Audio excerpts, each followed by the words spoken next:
suci. Kalau susila, berarti norma itu berdasarkan dari hati nurani lu. Kalau berdasarkan kesopanan, berarti ada dari kebiasaan yang terjadi di masyarakat. Kalau hukum berarti dari hukum formal yang ada di satu negara. Apa? Susila sama kesopanan. Kalau susila tuh kayak dari internal lu. Kenapa lu? Kesopanan tuh kayak lu dibentuk kayak gitu. Apa? Iya, kesopanan lu dibentuk kayak lu harus makan pakai tangan kanan itu kesopanan. Tapi kalau lu gak boleh mencuri itu susila dan hukum juga sih. Tapi kayak kalau lu menafsirkan itu berdasarkan hati nurani lu kayak oh mencuri akan merugikan orang lain, berarti kan itu pemahaman diri lu sendiri kan, berarti itu susila. Kalau hukum ya udah karena ada kita hukum undang-undang pidana, ada hukum formal yang suatu negara lah. Nah kalau berdasarkan tingkatan norma itu terbagi jadi 4 tahap. Yang pertama tuh cara atau usage, terus kebiasaan, tata kelakuan sama adat. Cara tuh lemah tingkatannya. Terus kalau ini sedang, ini sangat kuat, ini kuat aja. Ini sangat kuat. Tapi harus diperhatikan, adat itu nggak berlaku secara universal. Kayak contoh, lu adat di Baduy sama adat di Batak itu kan berbeda. Meskipun mereka memiliki tingkatan yang sangat kuat, kayak lu contoh memperkosa orang di adat Batak sama di adat Sunda itu sama-sama sesuatu hal yang sangat mengikat kan, kayak bakal ada hukumannya entah lu dibuang entah apa. Tapi bagaimana penerapan hukum tersebut tuh berbeda antara di masyarakat suku Sunda sama di masyarakat suku Jawa. Jadi meskipun adat ini sangat kuat tapi lingkupnya kecil. Kalau tata kelakuan ini kalau 3 ini sih, kalau cara tuh kayak lebih kayak lu makan pakai tangan kanan, paling lu cuma ditegur biasa aja sama orang, dibicarain atau semacamnya. Kalau kebiasaan akhirnya lu bakal dipandang aneh sama orang lain, dipandang rendah. Terus kalau tata kelakuan tuh ada hukumannya. Tapi gimana ya gue bahasanya, moralitas tuh gimana ya kalau ada yang melanggar.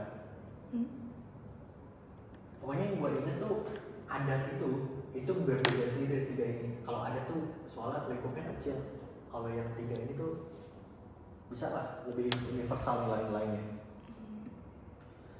Terus ada yang namanya sosialisasi. Setiap norma yang ada di masyarakat itu kan nggak serta-merta langsung dipahami. Ketika lo masuk suatu masyarakat, lo harus beradaptasi dulu sama masyarakat itu. Lo harus bersosialisasi dulu. Artinya apa? Penanaman nilai.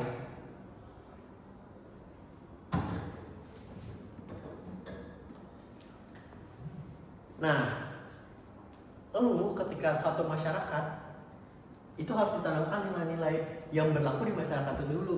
Baru akhirnya lo mengerti bahwa ada tingkatannya, bahwa lo tahu nama-namanya apa aja. Ketika udah berhasil, akhirnya menghasilkan fungsi individu. Satu lagi ada fungsi untuk kelompok. Secara individu, ketika lo mengenal suatu norma, lo bisa mengenal, bisa mempelajari, dan bisa menerapkan. Artinya lo bisa berinteraksi sama orang-orang di masyarakat yang tinggal. Sedangkan secara kelompok fungsinya adalah sebagai pelestarian budaya agar normanya tuh nggak hilang. Nggak karena ada pendatang baru, karena dia based on latar belakang yang berbeda, akhirnya dia nggak menjalankan norma itu kan nggak bisa. Nah, kalau misalnya semua orang kayak gitu, artinya norma dari suku mereka bakal hilang. Jadi secara individu untuk interaksi, ada yang nonton tuh tadi. terus secara kelompok untuk pelestarian.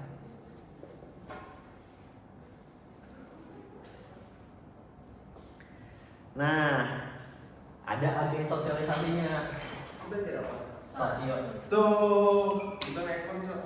Tahu ya? Makan terus jadi sama Pak Arif. Apa? Terus kan janji sama Pak Arif sekarang. Kan selalu gawe. Mereka mau belajar sosial, jadi gue ngajar sosial, gue belajar sejarah malas ngajar. Nggak ada paling. Agennya tuh ada berapa? Pertama, Bye-bye. keluarga. Dadah kali. Bye-bye. Yang kedua ada kelompok sebaya. Ada sekolah. Lalu ada kerja. Terakhir masyarakat. Agen sosialisasi pertama dalam hidup lu pasti dari keluarga. Lu mengenal suatu norma, mengenal baik buruk itu kan berdasarkan pengajaran dari keluarga lu kan. Nah, ketika lu beranjak mulai jadi anak-anak, lu mulai bermain sama teman-teman satu lingkungan lu. Artinya kelompok sebaya. Kelompok sebaya ini akhirnya mempengaruhi, oh kalau dari keluarga gue seperti ini, dari keluarga gue seperti ini. Dari pertemuan itu akhirnya muncul sosialisasi. Jadi kayak dia saling bertemu antara norma-norma itu dan saling bersintesis menghasilkan suatu norma yang lebih apa ya, lebih baru lagi lah. Dari kelompok sebaya, lu lebih dewasa lagi nih. Jadi masuk sekolah, di sekolah ada norma-norma yang diajarkan di emang mereka di program seperti itu ya. Lanjut sekolah selesai, masuk ke lingkungan kerja. Dari lingkungan kerja itu dapat norma-norma tentang profesionalitas, apa ini semacamnya, dunia-dunia profesional. Nah di masyarakat, ketika lo udah terjun, lo akan mendapatkan norma-norma kayak, oh lo nggak boleh seperti ini, oh lo nggak boleh seperti Kapan ini. lu terjun ke masyarakat? Kapan lu di lingkungan? Kapan di masyarakat? Sebetulnya semua ini saling terkait ya, kompleks. Cuma kalau lo tarik satu garis lurus berdasarkan tahap perkembangan lo sebagai manusia, ya lo dari keluarga, pertemanan, terus lanjut sekolah, lanjut kerja, baru ketemu masyarakat. Tapi kan lu dari keluarga juga udah ketemu masyarakat kan. Tapi apakah peran lu di saat menjadi anak di satu lingkungan keluarga itu sama dengan ketika lu sudah menjadi masyarakat? Kan berbeda. Gitu. Jadi sebetulnya sosialisasi norma itu adalah proses yang berkelanjutan dari lu lahir sampai lu mati.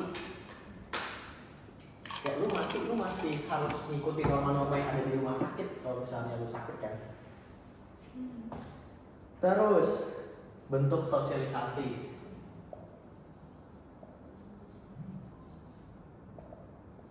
Primer, sekunder. Kalau apa? Primer itu yang nggak formal. Atas Salah. Iya. Kalau primer itu cuma terjadi di lingkungan keluarga. Primer kan primus pertama. Sosial pertama cuma di keluarga. Pertama? Sekunder. Oh iya. Oh beda ya sama kelompok sosial. Beda. Itu beda lagi. Oh, Kalau ini bentuk sosialisasinya, yang primer berarti cuma di keluarga aja. Karena primus pertama. Selanjutnya sebenarnya selain primer ya udah sekunder. Terus pola sosialisasi.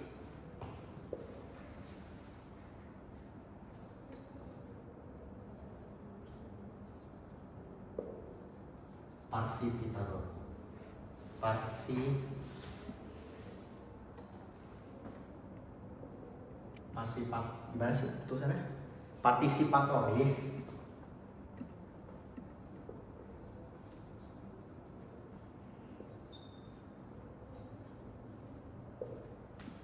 Yang terakhir represif. Artinya penanaman dan norma itu tuh ada dua tipe. Ini dua arah, ini satu arah. Kalau partisipatoris contoh kayak lu, kenapa lu gak mencuri? Lu diajak ngomong dulu. Menurut kamu kalau barang kamu diambil, kamu marah gak? Artinya ketika lu marah, ya penanamannya tuh berdasarkan lembut gitu loh, bisa dibilang. Kalau misalnya represif, ya udah, lu gak boleh.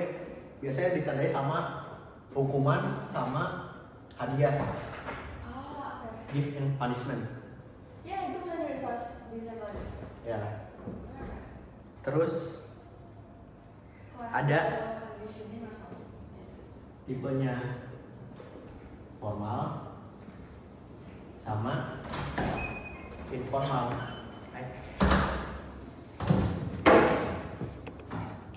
Kalau formal itu terjadi lewat lembaga resmi. Kalau non formal ya terjadi lewat kehidupan sehari-hari kayak tadi lu bilang. Kenapa? Jenis kelompok ada apa aja, Pak? Belum. Udah. Belum ya? Belum mas. Bentar, coba kalau dulu. Tadi keluar. Saya keluar. Lembaga sosial itu lembaga sosial. Kelompok tuh sama lembaga sosial yang keluarga gitu ya?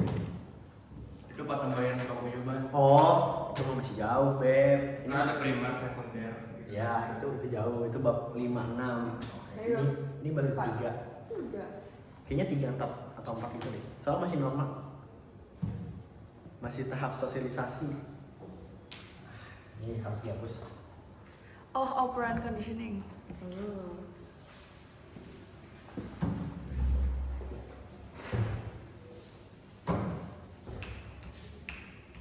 Kok panas? Nggak tahu.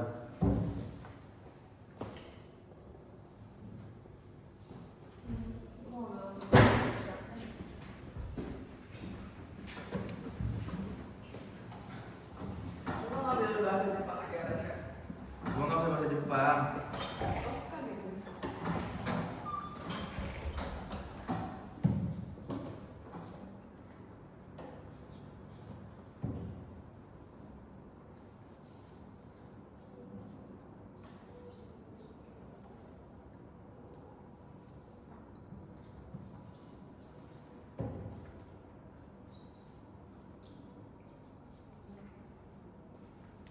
Cabut orangnya. Padahal aku terusin dulu.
Lanjut ya. Tahap sosialisasi itu ada 4. Yang pertama ada preparatory stage, yaitu ketika lu cuma meniru tanpa lu sadar apa arti dari peniruan itu. Kalau play stage itu lu meniru tapi lu udah secara sadar, lu tahu artinya. Game stage itu ketika lu udah mulai berjalan tanpa lu meniru, lu memahami semua peran-peran lu, tetapi lu belum matang pribadiannya. Yang terakhir, generalize other tuh ketika lu udah matang dan independen, udah bisa memilih mana yang harus dilakukan, mana yang nggak harus dilakukan. Kalau diibaratkan sebagai bayi, preparatory stage itu ketika baik nih melihat orang tuanya sedang menunjuk, dia ikutan menunjuk, dia nggak paham kan apa makna dari kenapa dia harus menunjuk itu. Terus play stage itu ketika dia mungkin sekitar 4-5 tahun dia udah paham kalau menunjuk ini berarti artinya apa. Misalnya lu mencuci piring berarti membersihkan, itu lu udah paham kan fungsinya. Nah kalau game stage itu ketika lu udah mulai berperan secara langsung dalam dunia sosial lu, tetapi peran yang lu lakukan itu tuh belum benar-benar real secara nyata bagaimana status dan peran sosial lu. Contohnya lu sebagai siswa, lu ketika terjun ke masyarakat dan lu bersosialisasi dengan masyarakat, lu membawa status dan peran sebagai siswa, bukan sebagai masyarakat yang sama-sama berkomunikasi dengan masyarakat. Kayak masih ada labelnya lah di kalau game stage. Nah kalau generalizer ada itu ketika lu sudah menjadi masyarakat dan berinteraksi dengan masyarakat, kayak sama-sama dalam level yang sama. Akhirnya ini membentuk suatu kepribadian. Nah kepribadian itu apa sih? Kepribadian adalah sikap atau perilaku yang menjadikan seseorang itu berbeda sama orang lain. Faktornya ada apa? Warisan biologis, contoh rambut lu itu lurus atau keriting, itu kan faktor biologis. Terus ada lingkungan fisik, apakah lingkungan lu tuh lingkungan pantai atau lingkungan gunung, kan itu akan akhirnya membentuk kepribadian lu. Kalau lu di pantai lebih sering teriak-teriak jadi suaranya tinggi, beda sama di gunung. Terus pengalaman lu seperti apa selama tahap-tahapan ini. Terus yang terakhir ada kebudayaan, bagaimana kebudayaan akhirnya mengatur kehidupan lu dan kepribadian lu secara nyata. Teori kepribadian penting. Self image.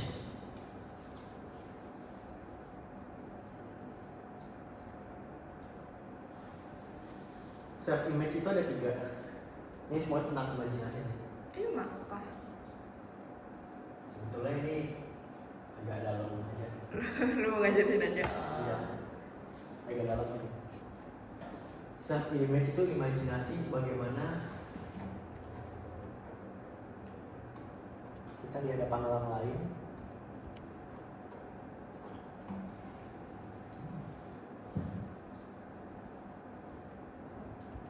bagaimana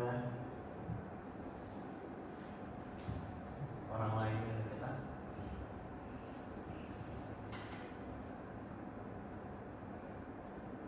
Yang terakhir reaksi emosional. Ini psikologi banget. Jadi self image itu bagaimana ketika kita membayangkan diri kita tuh dipandang sama orang lain. Kayak gue dipandang sama Rasya, gue mengibarkan Rasya tuh melihat gue sebagai seorang Lutfi. Itu artinya kita di hadapan orang lain. Wait, terbalik ya? Jadi gitu sih, terbalik-balik aja. Ada yang berdasarkan Rasya memandang gue sebagai Boti, atau gue memandang Rasya sebagai wibu misalnya.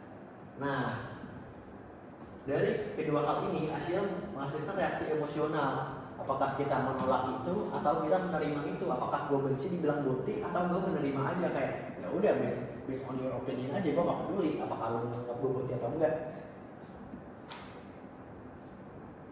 Ini nih contohnya. Contohnya Rani merasa orang lain tuh lebih suka ketika dia pakai makeup yang tipis. Nah, selanjutnya Rani tuh merasa jika ia pakai makeup tipis, orang lain menilai ia sangat cantik. Akhirnya Rani sangat senang dinilai cantik oleh orang lain. Jadi kayak, ini asumsi. Ketika lu udah berasumsi, lu akhirnya melakukan suatu asumsi itu, akhirnya lu ketika melakukan, lu melihat orang lain menilai seperti apa. Akhirnya terbentuklah kepribadian di reaksi emosional. Jadi itu urutan. Iya. Jadi kayak gue nggak tahu nih bagaimana kondisinya seperti apa. Misal gue belum ketemu sama lu, gue membayangkan, oh nanti kalau gue pakai baju ini akan dipandang putih atau enggak ya. Tapi ketika gue ketemu sama lu dan gue cuma pakai turtleneck, terus gue menganggap dari tatapan lu yang gue terima, gue lihat dari tatapan lu, wah ini kayaknya si Rasya melihat gue kayak putih banget deh gara-gara gue pakai turtleneck. Dari situ akhirnya muncul reaksi emosional yang membentuk kepribadian kayak, udah deh besok-besok gue gak usah pakai turtleneck lagi, nanti dianggapnya boti. Padahal semuanya ini tuh asumsi lu terhadap diri lu sendiri, bagaimana orang lain memandang diri lu. Teori bunuh diri.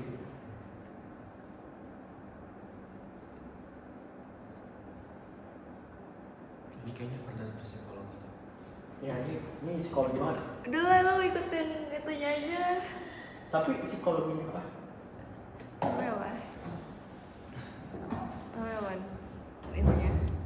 Kisi-kisi. Kisi-kisi. Lu melenceng banget anjir. Ini terakhir. Egoistik. Kedua itu altruistik. Ya juga ya kenapa gue jadi belajar sosial. Aduh bagus banget coba. Anomik. Apaan? Itu psikolog, bukan sosiolog juga. Tapi ini berhubungan. Fatalistik. Menurut Emil Durkheim, orang itu bisa bunuh diri karena ada dua tipe, integrasi sosial ataupun regulasi sosial. Jadi sejauh mana dia merasa jadi ingin dari kelompok atau masyarakat, dan juga sejauh mana norma itu mengikat masyarakat. Jadi kayak sejauh mana mengikat atau enggak nih, kayak lu gue merasa solid sama Rasya atau enggak. Sama yang satu lagi, bagaimana norma-norma yang ada di masyarakat yang mengatur gue sama Rasya tuh bisa membentuk gue menjadi seperti sekarang. Nah, egoistik ini itu ketika integrasi sosialnya rendah.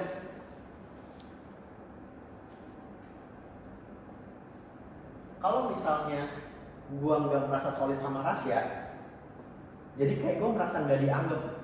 Jadi ini berdasarkan point of view gue pribadi, berarti kalau gue nggak dianggap, gue nggak dibutuhin di sini, maka gue harus bunuh diri aja karena gue nggak penting di sini.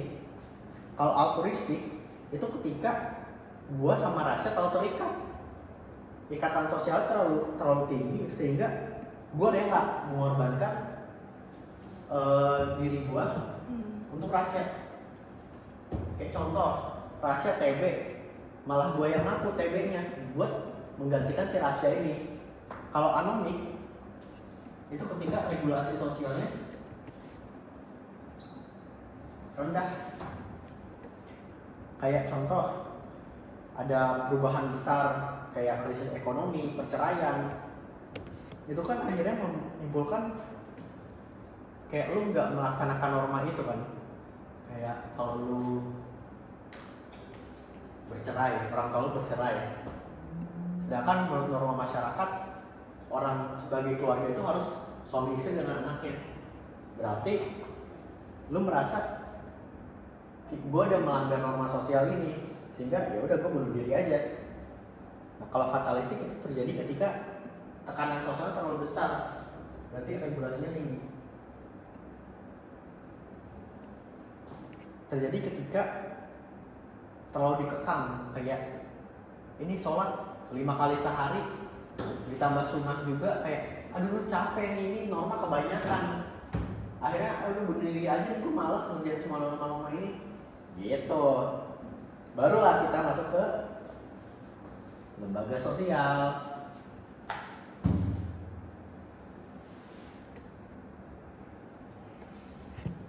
Mana ya? Ini baru masuk materi lagi, bab 5.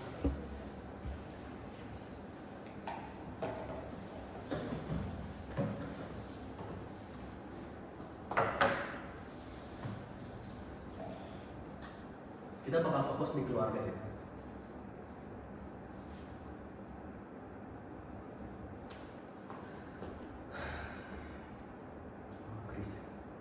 cirinya tuh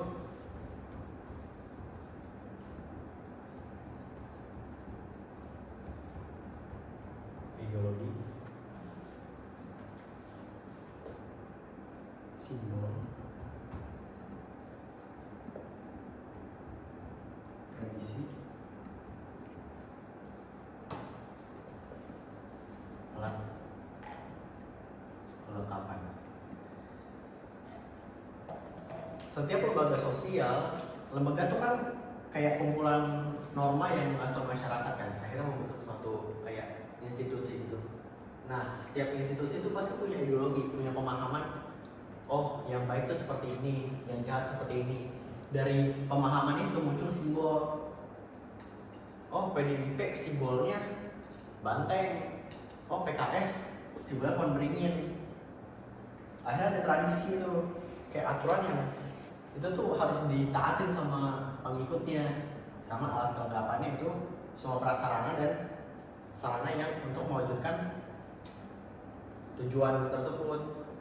Oh iya, usia.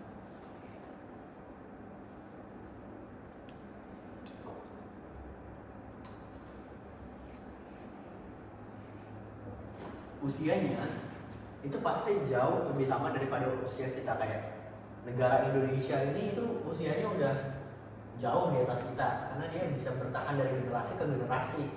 Nah, daya tahan itu menjelaskan bagaimana satu lembaga sosial itu pasti bisa bertahan menghadapi segala rintangan yang ada. Kayak contoh ada revolusi, ya tetap ada lembaga sosial yang sama fungsinya. Ada prescriptive, ada enacted, ada basic subsidiary.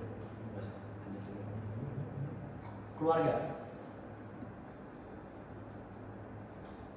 itu terdiri dari dua, inti sama besar. Kalau inti itu terdiri cuma dari suami istri dan anak. Keluarga besar berarti selain suami istri anak. Nah, bentuk perkawinan itu ada dua, berdasarkan asal dan berdasarkan jumlahnya. Kalau berdasarkan asalnya ada endogami. Ini sosiobiologi jadinya nih. Ada eksogami. Endogami, endo kan di dalam, gami itu gamet. Berarti dia tuh kawin dengan sama suku atau daerahnya. Kalau ekso di luar, berarti di luar sukunya. Contoh lu kawin sama orang Batak, ya berarti eksogami. Kalau jumlahnya ada monogami, ada poligami. Mono itu satu berarti tunggal. Sedangkan poligami ini terbagi jadi dua lagi. Ada poligini, ada poliandri. Poligini itu satu cowok punya banyak cewek. Kalau poliandri satu cewek banyak cowok. Itu poligami. Ya, poligini. Jadi poligami jenisnya dua, poligini sama poliandri. Masuk kah? So, ada di TO Inten soalnya. Lo pernah ada TO itu? Pernah yang pertama ini. Ada, dia TO-nya buat umum kan, jadi gue ikut aja.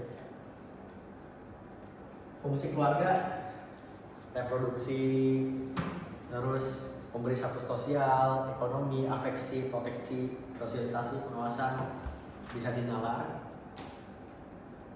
Lembaga agama itu oke.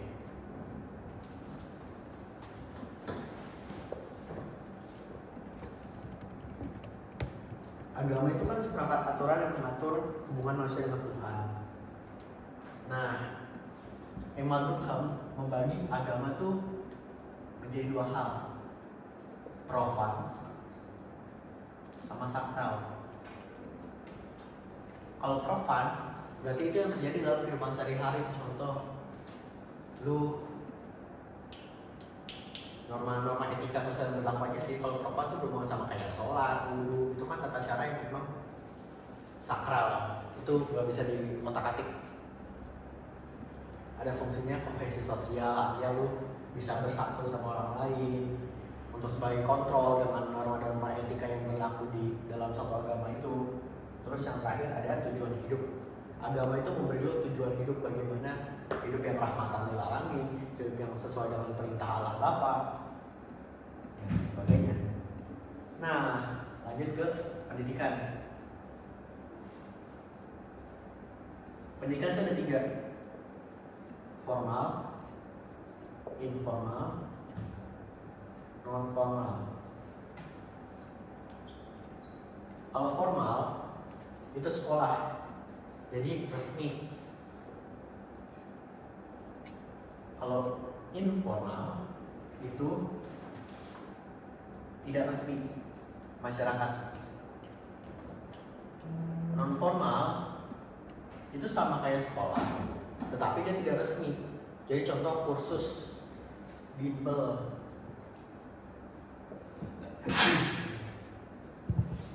Jajan nggak? Jajan. Apa? Lu mau jajan? Sini berapa? 9 malam. Oke. Ya.